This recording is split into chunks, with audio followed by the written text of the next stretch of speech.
Welcome, everyone. I'm Rebecca Wallenfelsz, an attorney with the Trust and Estates Group at Chapman Partner. With me today is Mike Jankowske. Mike is the founder and president of the Hamelind Group. Mike has spent his entire career working as an advisor, helping clients reduce their tax liability through a strategy that he calls tax diversification.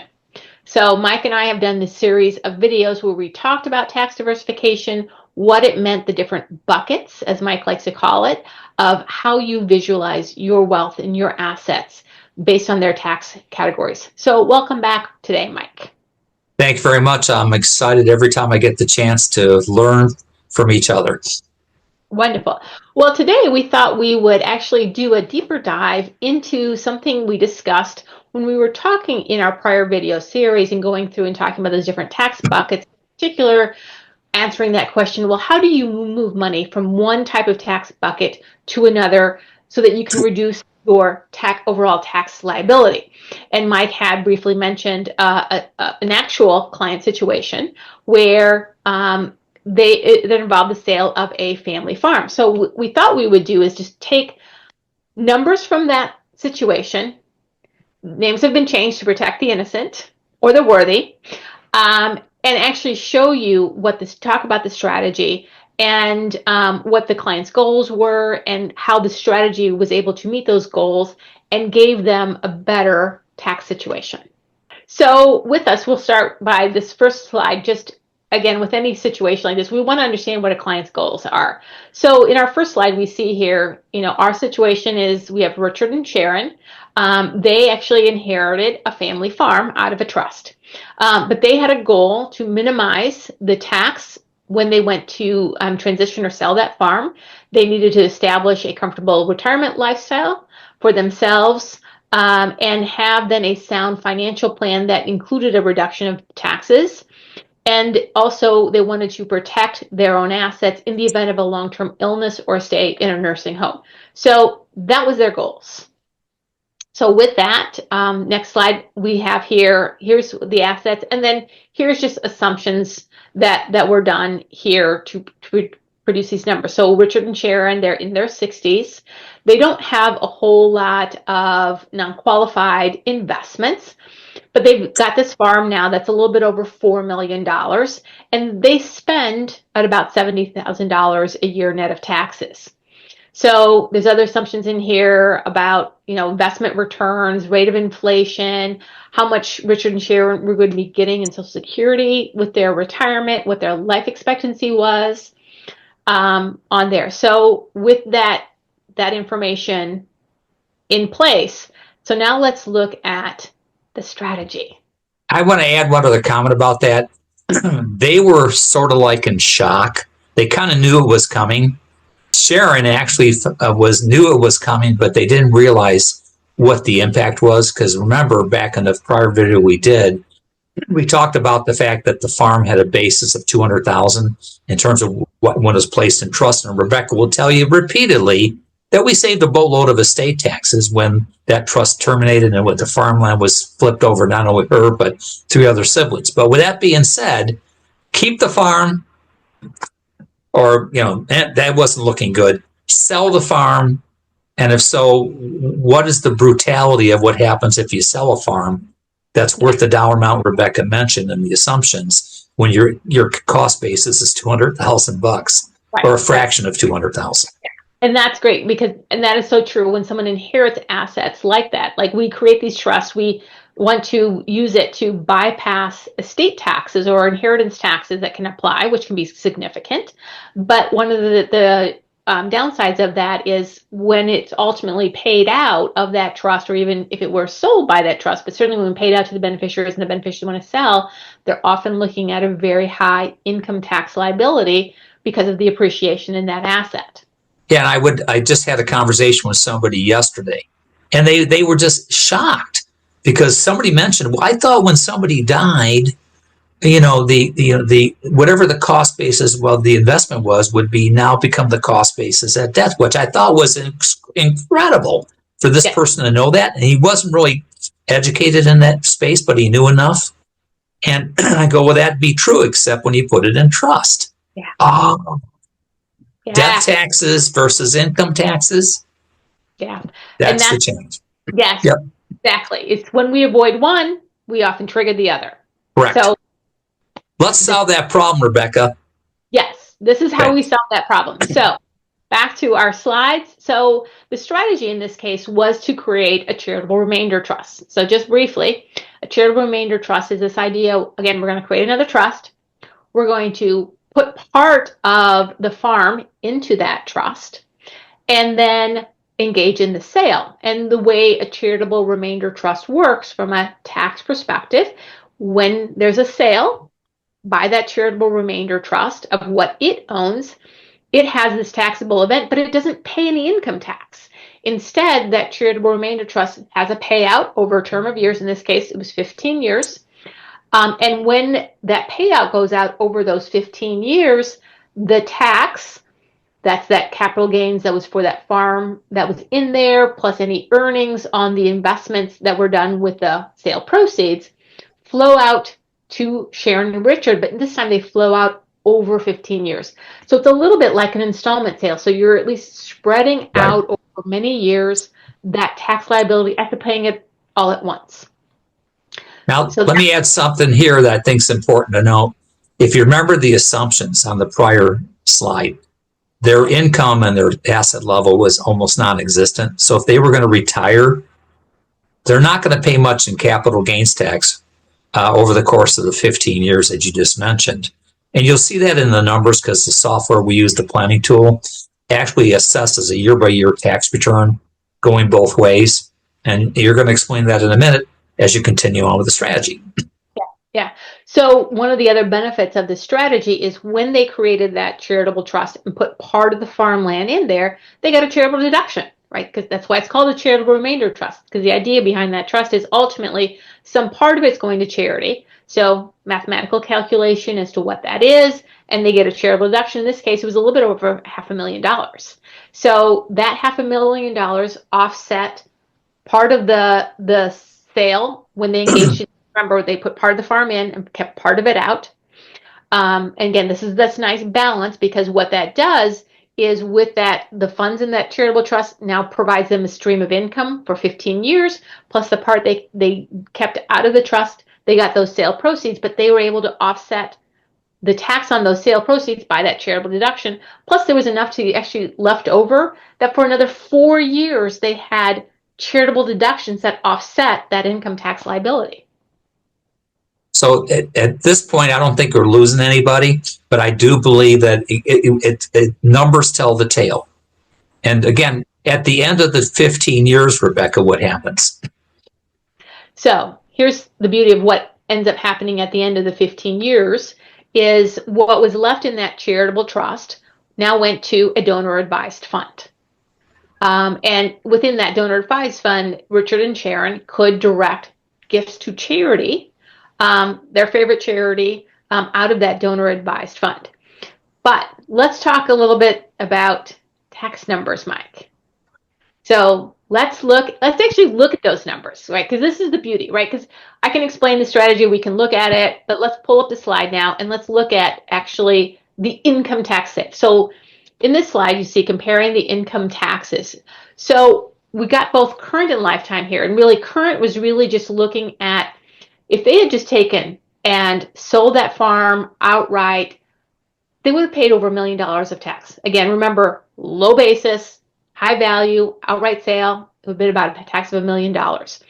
But with this strategy, the tax they actually end up paying on the sale of that farm is less than $200,000. So, I mean, that's almost $850,000 of income tax savings, right? And again, all they had to do for that is create the charitable trust, and some of that charitable trust is then ultimately going to charity. But if we look at, down here, what that means then over a lifetime, because that's just a tax in that moment, right?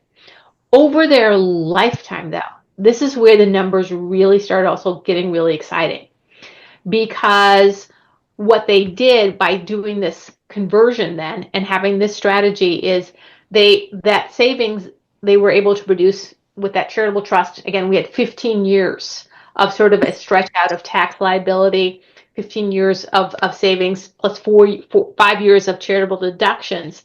So now we get to a tax savings of about $1.3 million. Yeah, so it that's kind of cool because, and the other part of it is going to the next generation from an income tax perspective.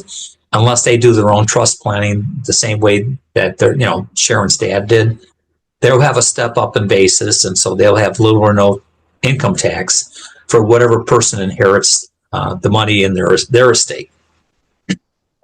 Yeah, right. And and one of the things I hear, clients say to me sometimes, when Mike, you and I, we talk about some of these strategies, they might go, well, I don't really have an interest in giving money to charity. Or maybe better yet, what they say is, I don't want to hurt my kids. I have this thing, I want to make sure I leave my kids with money. But the beauty of doing a strategy, and one that's thoughtful, even if that's your goal, you can actually end up with more money to the kids, even though you've given money to charity.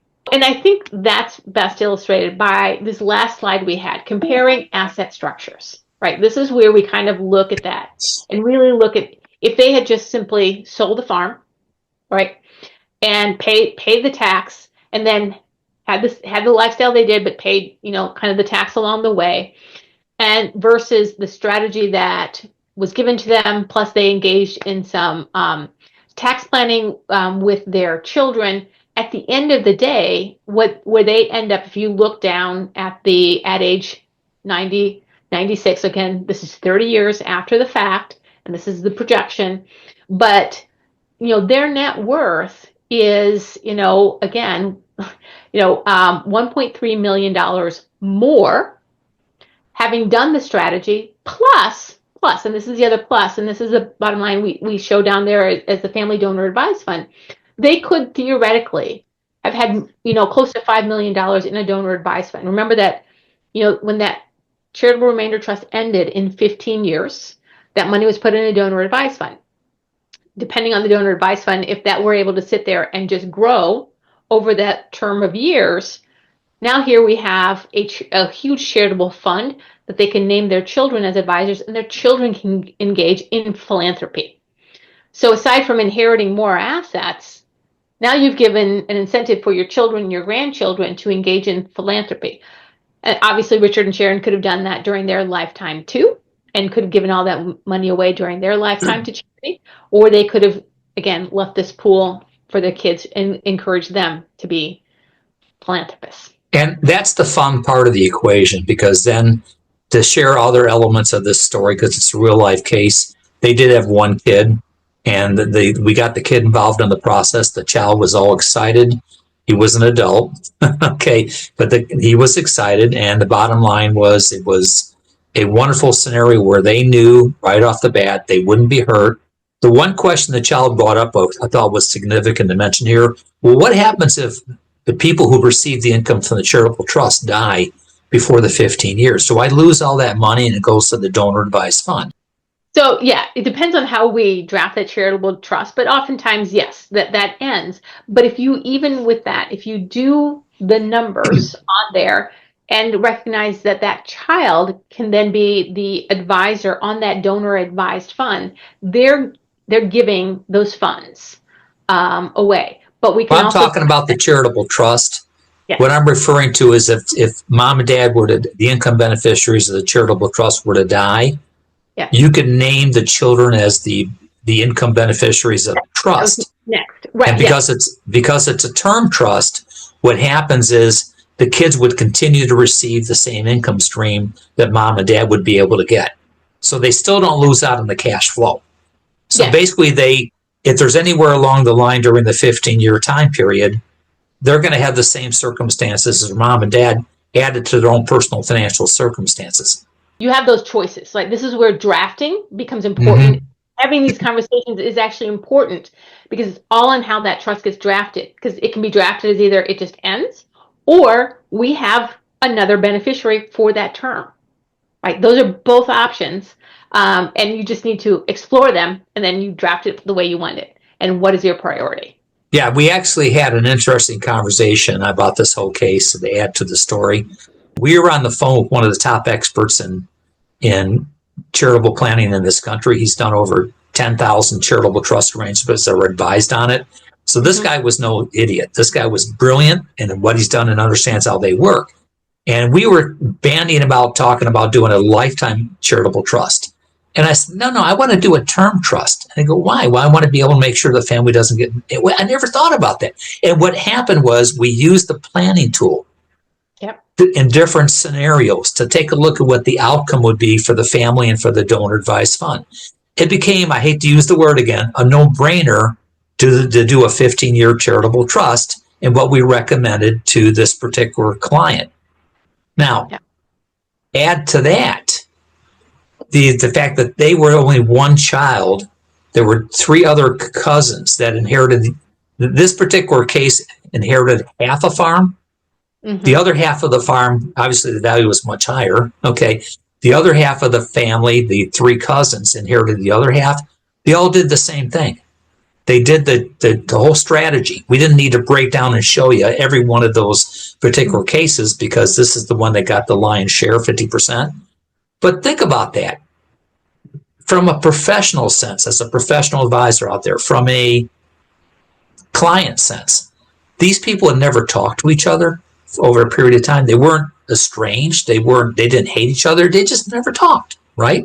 So pulling them together, and they all agreed to do planning when we showed them a generic version of what you just demonstrated in this planning exercise, showing the numbers on the sale. When they saw that, they went all in to pay professionals to go through the process to figure out whether it fit their circumstances. And by the way, the circumstances for the other family members were different than the circumstances in this case. So you had to make sure that you weren't doing what I call a hasty generalization of what you're giving in advice.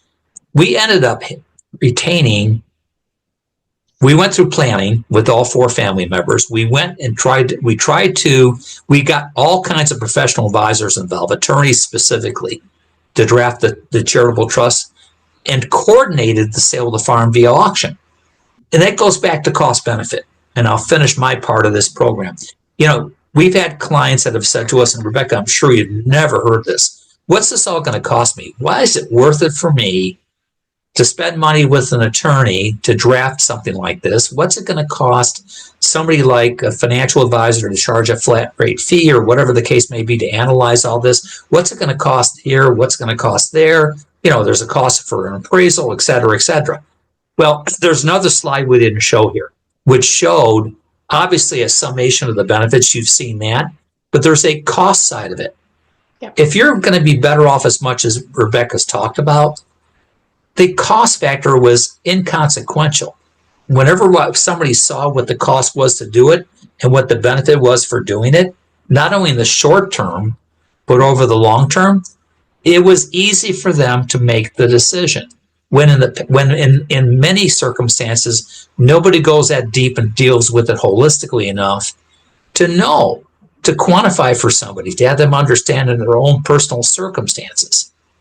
Which the challenge of this video is, this is getting you closer to what could be your personal circumstances if you have circumstances like that. But however, is this normal, this kind of case? It is maybe a little atypical. And one reason why I say it's a little atypical is for a lot of clients, especially when we're talking about a farm that's been in the family, there's a desire to continue to have the farm in the family. There's 1 or 2 family members who want to continue farming.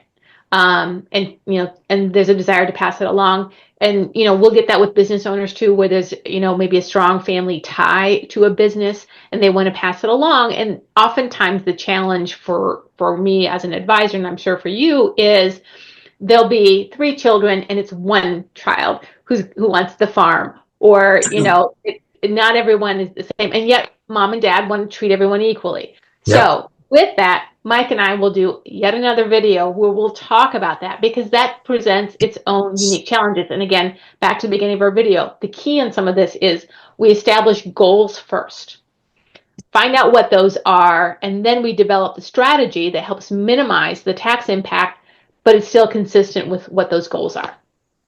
And I think what we are going to offer to you the ability to, number one, if you're the type of person that wants to see or dig deeper into what we just presented in this video, you're welcome. There'll be contact information or a way that you can get a copy of this particular case study. Okay, so stay tuned for that. You'll be able to get the hard copy of what we just went over. So we're welcome to share it, whether you're a CPA, financial advisor, attorney, and just more importantly, any particular client that's got those circumstances. And again, Rebecca hit the nose on the head. You don't have to have this level of wealth, by the way, to be able to utilize these type of strategies. Okay, I mean, don't get me wrong. If you're worth what Sharon was worth with her husband before the farm came into fruition, they probably would never, ever consider, nor would anybody advise them to do a charitable trust. However, there's a lot of people out there that have a business, that have a farm under the circumstances, and they need an exit strategy for the farm, especially if family members are not going to take over that farm or business. Yeah. Yeah. And that's part of what this is. Well, thank you, Mike, for joining me and taking us through in depth in this case study. Everybody, thank you very much. Hopefully you can share this with other folks. Thank you for your time to watch this video.